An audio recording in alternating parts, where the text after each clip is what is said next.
But what he's really famous for turns out to be the spin pop. And what I want you to do is to think about America. A country so lazy that people need a battery-operated lollipop.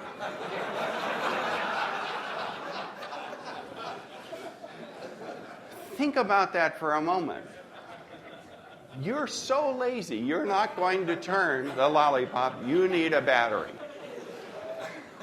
And you all are laughing at this product, but John sold 100 million of these devices. For $3 million. He had them all manufactured in China, and it was all terrific. Think about that, 100 million. And he sold the company for a very large price to Hasbro. And again, he went off. And he discovered what we all discovered, that golf sucks. Golf is a short-term kind of a thing where you think you're going to improve, you never do. And he and his team got a little bored, so they said, well, what do we know? Let's see, we know small battery-operated, electrical motor-driven things you can put in your mouth. What do we do? And we have this relationship with a Chinese partner that's been unbelievably productive for both parties, and we know something about distribution. So what should we do, and how should we do it? And the first thing I want to bring up is John had written down a list of 16 mistakes, and this he would use in his speech, 16 mistakes you don't have to make. Now, I know that no one in this crowd has made any of these mistakes. So this is for people who are not represented here. And you can imagine who made these mistakes?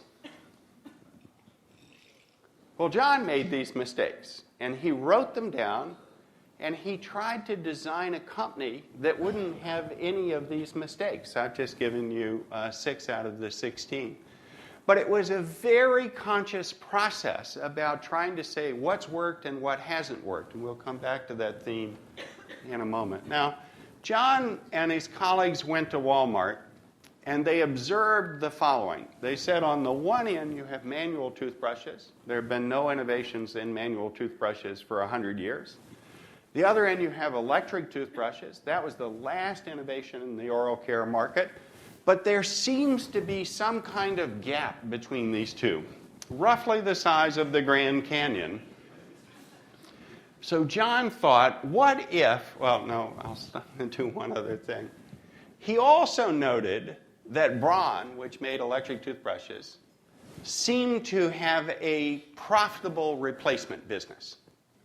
How much does these 3 replacement heads cost? Okay.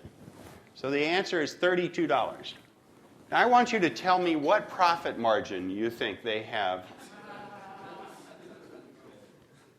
So this is the way to think about it. Whenever you have a business that has a very large profit margin or a very high cost, it becomes a target.